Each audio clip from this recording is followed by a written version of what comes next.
صحیح طریقے سے اردو بولتے اور سمجھتے ہیں۔ اس لیے میں حالات کا اندازہ لے کر کے یہ کہہ رہا ہوں، ہماری قوم کا نوجوان جب تک اس کا 2 GB ڈاٹا ختم نہیں ہو جاتا اسے چین آنے والا نہیں ہے۔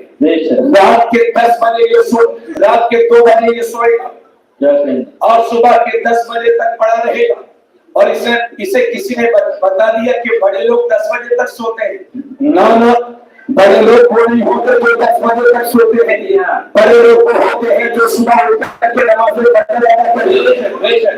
دنیا کس طرح جا رہی ہے اس سے مطلب نہیں کہ آپ کو کس طرح جانا ہے، اس سے آپ کا مقصد ہو، یہ مقصد ہونا چاہیے۔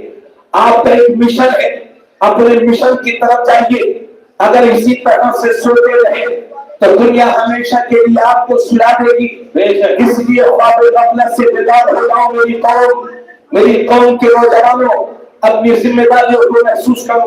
توجہ چاہوں گی، سبحان اللہ۔ تو میں بڑے افسوس کے ساتھ یہ کہہ رہا ہوں، چونکہ پیچھے آپ جو اپنا کام کرے باقی لوگ ادھر توجہ رہو، ہر کوئی ایک ہی کام مت کرو، ادھر تقریر ہو رہی ہے، آپ لوگ اپنا پتہ نہیں کیا کرتے ہو۔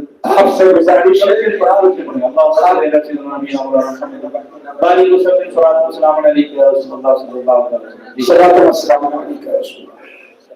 آپ سے گزارش ہے کہ آپ خاموشی اختیار فرمائیں، کیونکہ تقریر کرنا اور ہوتا ہے، سننا اور ہوتا ہے۔ اسی وجہ سے میلاد سننے والوں کو 1 لڈو ملتا ہے اور سنانے والوں کو 2 لڈو ملتے ہیں، کیونکہ وہ سنانا اور ہے، سننا اور ہے۔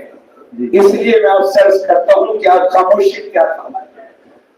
میں گاؤں دیہات میں جاتا ہوں، شہر میں جاتا ہوں، ابھی جو اپنی کنڈیشن ہم اپنی قوم کی دیکھ رہے ہیں وہ یہ کہ جیسے ہی بچہ 10 برس کا ہوا تو ماں اسے 50 روپے دے دیتی ہے، باپ 100 روپے دیتے، جاؤ میرے بالوں کو کلر کروا دو۔ اب یہ کوئی نیلا کروا رہا ہے، کوئی پیلا کروا رہا ہے، کوئی یعنی جن بچوں کے ہاتھ میں قلم اور کتاب ہونی چاہیے ان بچوں کو ہم نے ہیئر اسٹائل میں پھنسا دیا۔ جب ہماری قوم کا بچہ 13-14 برس کا ہوا تو میں کتنے نوجوانوں کو دیکھتا ہوں کہ وہ کان چھپا کے بالی پہلے گھوم رہے۔ ارے بھائی، اللہ نے تجھے مرد بنایا ہے تو مرد بن کے رہنا۔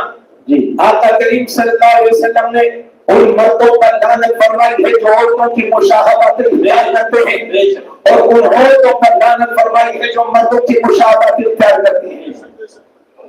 اور جب ہمارا بچہ 15 سال کا ہوا تو ہم نے اسے 1 لاکھ روپے کا موبائل لے کر کے اسے لفندہ بننے پر مجبور کر دیا۔